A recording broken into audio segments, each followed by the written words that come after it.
Encounter on New Eden. Welcome to the Chronicle Diaries. Today, we explore the extraordinary stories that make space travel truly special. Today, we have a special treat for you.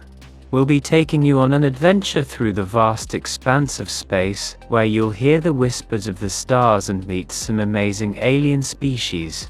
Join us on this exciting journey as we follow the courageous crew of the Pioneer on their encounter with intelligent life on the planet of New Eden.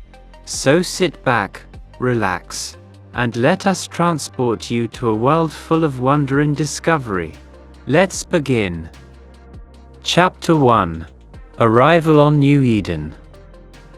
Captain Maria Rodriguez stood at the helm of the Pioneer, her hands clasped behind her back as she watched the planet grow larger on the view screen. "Prepare for landing," she said to her crew. "This is it, folks. Our new home." Dr. David Chen, the mission's chief scientist, leaned forward in his seat. "I can't wait to get down there and start exploring," he said. "Who knows what kind of new life forms we'll discover?" Lieutenant John Smith, the youngest member of the crew, grinned. "Maybe we'll even find intelligent aliens," he said. "Wouldn't that be something?" Commander James Johnson, the mission's second in command, scowled.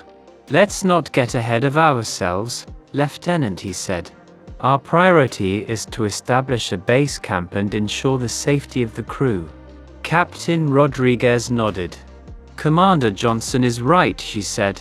"We need to follow protocol and take things one step at a time. But that doesn't mean we can't be excited about what we might find."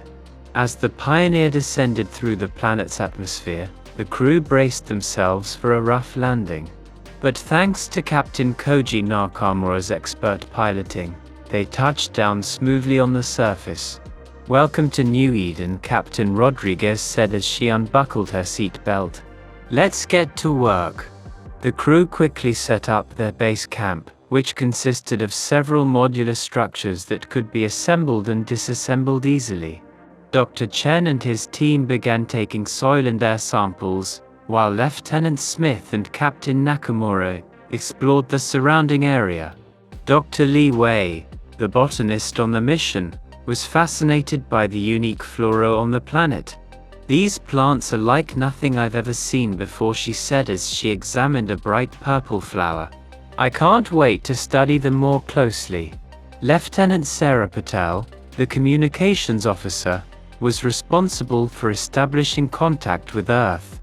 She set up a satellite dish and began sending messages back to mission control. As the crew worked, they became aware of a strange energy field that seemed to be emanating from a nearby mountain range.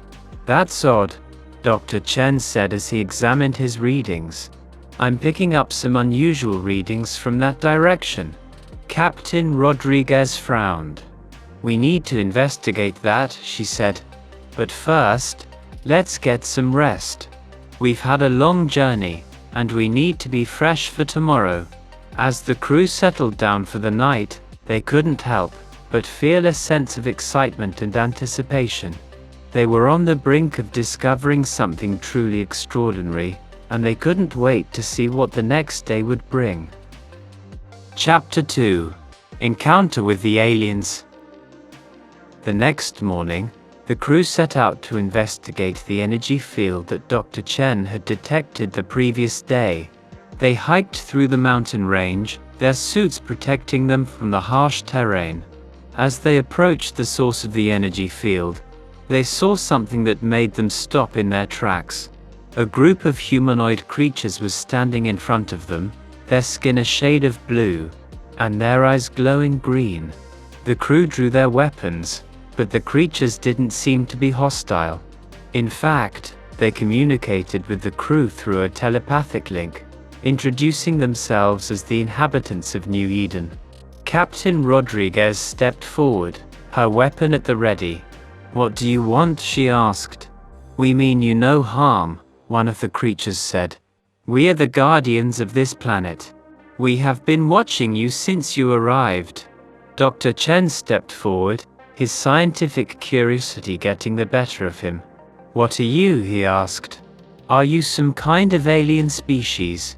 The creatures looked at each other, as if trying to decide how to answer. Finally, one of them spoke. "We are the descendants of the original inhabitants of this planet," he said. "We have evolved over thousands of years to become what we are today." Lieutenant Smith stepped forward, his weapons still at the ready.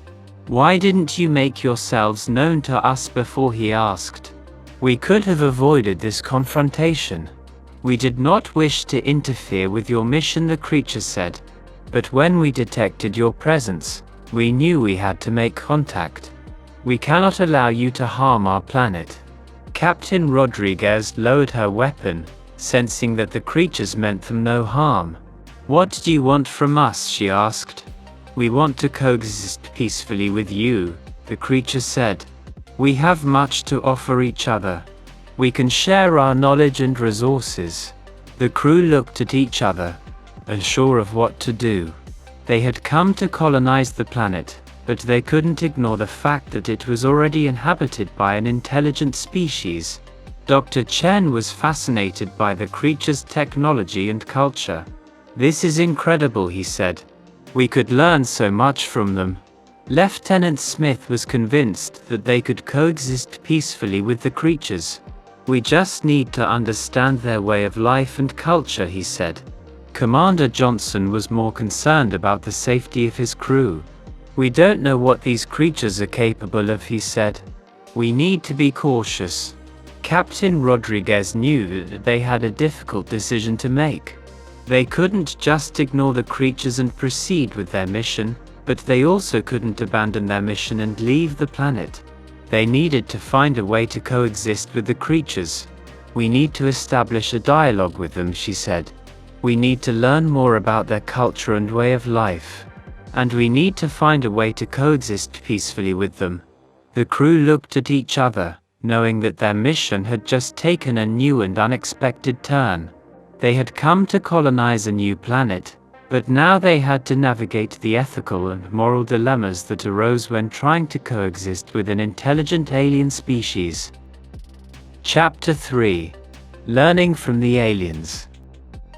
Over the next few days, the crew of the Pioneer established a dialogue with the alien species on New Eden.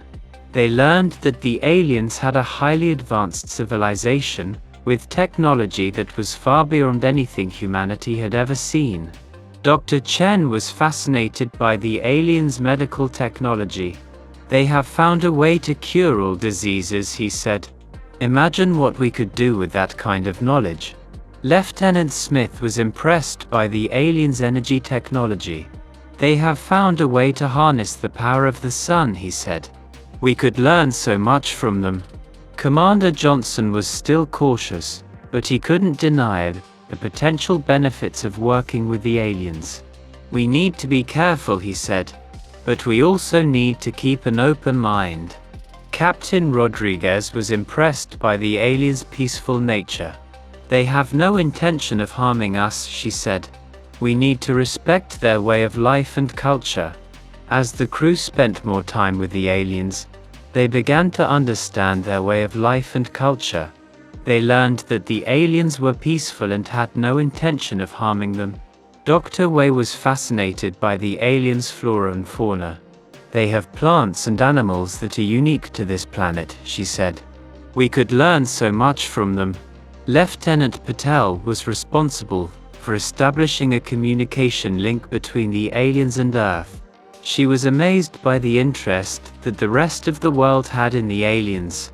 "We're getting messages from all over the world," she said. "Everyone wants to know more about them."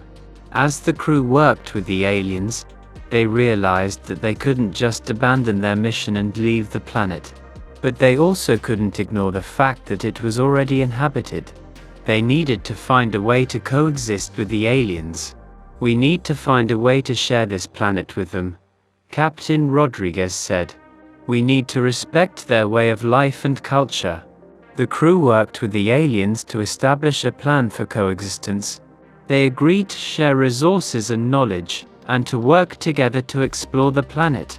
As the crew prepared to leave the planet, they knew that their mission had been a success. They had discovered an intelligent alien species, but instead of trying to colonize the planet, they had found a way to coexist with them. As they blasted off from the surface, the crew looked back at the planet, knowing that they had left behind something truly extraordinary. They had learned a valuable lesson about the importance of respecting other cultures and ways of life. "We'll be back," Captain Rodriguez said. "We have much to learn from them." The crew of the Pioneer returned to Earth, where they shared their experiences with the world. They became heroes, celebrated for their bravery and their willingness to learn from an alien species. And as humanity looked to the stars, they knew that they were not alone. They had discovered something truly extraordinary, and they knew that there was still so much more to discover. The end.